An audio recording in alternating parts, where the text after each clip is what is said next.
السلام عليكم. ازيكم حبايبي، عاملين ايه؟ يا رب تكون كلكم بخير يا رب.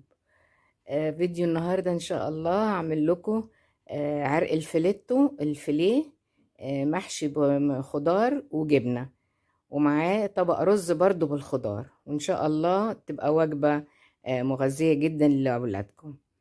نسمي بسم الله. معانا فلفل الوان هنقطعه شرايح بالطول كده، وجزر برضو هنقطعه شرايح. التقطيعة دي بنسميها عيدان كبريت. بتبقى بنقطعها شرايح الأول، وبعدين زي ما انتوا شايفين كده بنقطعها بقى الشريحة نفسها، بنقطعها عيدان رفيعة، أو قطعيها بالطريقة اللي تعجبك يعني، بس أنا متعودة على الطريقة دي. وبصل هنا بنقطعه جوانح، أو اللي بنسميه جوليان. بناخد أول حاجة البصل مع معلقتين زيت زيتون كده، نبتدي نقلبه على نار عالية. بس ايه، احنا مش عايزين لونه يتغير، بس إيه، يهبط شوية يعني يدبل. وده مجموعة الخضار اهي: جزر، كوسة، فلفل اخضر، فلفل احمر، فلفل اصفر. هنحط كل الخضار مع بعض، والحقيقة انا كنت بحط فيها برضو مشروم، بس الراجل بتاع الخضار اللي جنبي ما عندهوش مشروم المرة دي. المشروم برضو بيديها طعم جميل قوي. طبعا هي كمية الخضار دي كتير على عرق الفيليتو، بس انا عملت كل الخضار الموجود عندي، والباقي بشيله في الفريزر لما احتاجه في اكلة تاني. بنقلبه برضو على نار عالية. فكرة التقليب على نار عالية ان الخضار يدبل وياخد نكهة بعضه، وما ما يتغيرش لونه، وما ينزلش السوائل اللي فيه، يفضل محتفظ بالسوائل، عشان احنا عايزينه السوائل تبقى في الخضار، يبقى جوسي كده وحلو ساعة الأكل. فهو التقليب هيبقى على نار عالية. بعد كده نحط فلفل اسود وملح. انا كنت حطيت ملح في الاول على البصل فاكتفيت بده. طبعا كركم. شوف الخضار هنا دبل ومحتفظ بلونه، لان النار عالية ومنزلش اي مية. نطفي بقى عليه. هعمل هنا خلطة كده بسيطة علشان ندهن بيها عرق الفليتو. ده باربيكيو، صوص باربيكيو. احط معاه مستردة، احط برضو شوية مستردة، ونحط هنا زيت زيتون، واقلبهم مع بعض بالفرشة علشان ادهن بيه العرق الفليتو. هنا العرق انا فتحته، بس الحقيقة مش عارفة، انا نسيت خالص اسجل الجزء ده. انت ممكن تخلي الجزار نفسه يفتح لك العرق. هحط طبقة بقى من جبنة رومي مبشورة وجبنة شيدر من تحت، وحطيت طبقة الخضار بفردها على العرق كله. بعد كده ببرمه عادي خالص، اجمعه كده كويس، وابتدي اعمله. هربطه بالخيط عشان طبعا ما يكشش جوه الفرن لما نيجي نسويه. هربطه واعمله، اربطه كويس.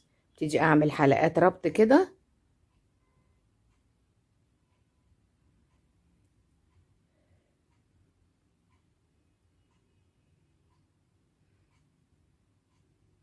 بعد ما ربطته حطيت كذا ورقة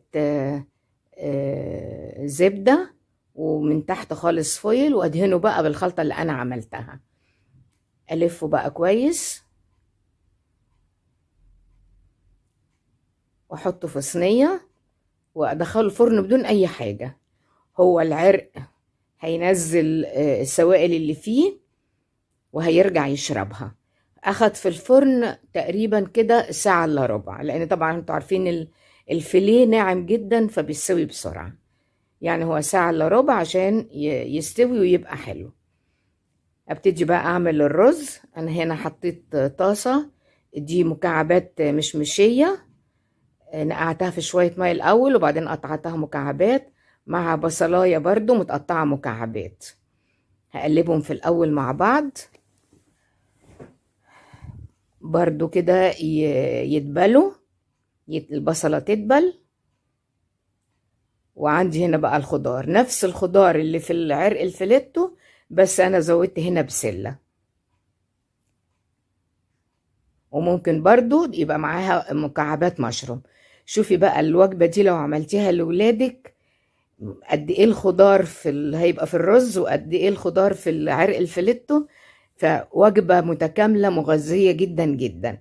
يعني حتى لو مش بيحبوا الكوسة اللي هي اغلب الاطفال مش بيحبوها، مش هيحسوا بيها خالص، لا في الرز ولا في اللحمة. انا اثناء ما بعمل الخضار، حطيت الرز، غسلته الكمية اللي انا عاوزاها. وبرضو انا بحب اعمل كل حاجة بزيت الزيتون. برضو حطيت زيت زيتون، وبقلب فيها الرز شوية في الاول. وفي الوقت ده بنكون بنغلي مية الرز، نحط عليه المية بتاعته تكون بتغلي. هو انا دايما برضو بعمل الرز ده بشوربة، بس ما عنديش شوربة النهاردة لان اللحمة فلتو. ف دوبت مكعبين مرق خضار في المية اللي بتغلي.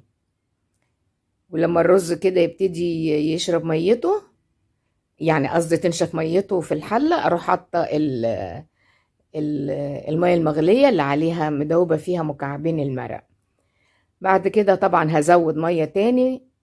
هو طبعا معروف الرز المصري الكوباية ليها كوباية وربع، انما لو هتعملي بسمتي يبقى كوباية الرز ليها كوبايتين مية. انا بسيب الاول الرز يغلي شوية، ولما يعني قبل ما احطه على العين اللي هي على العين الواطية خالص، اروح حاطه بقى الخضار واقلب كويس. يعني تشوفي هنا تحسي ان الرز شرب المية، بس هو طبعا لسه ما استواش.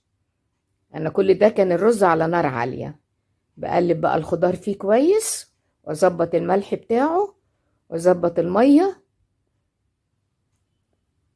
انا حسيت بقى انه عايز شوية مية تاني، فزودت له شوية مية. هو طبعا لو انت قلت لك الاحسن انك انت تعملي بالمعايير.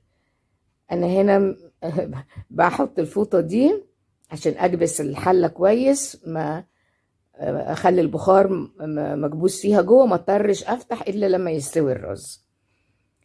هنا انا استوى والعرق قطعته. شوف الخضار جوه شكله جميل، والرز كله خضار. فوالله اكله مغذيه جدا في البرد ده لولادك. يا رب تاكلوها بألف هنا وشفا. وما تنسنوش في اللايك وفي الاشتراك، وان شاء الله نتقابل في فيديو جاي. وشكرا لمشاهدتكم للفيديو بتاعي.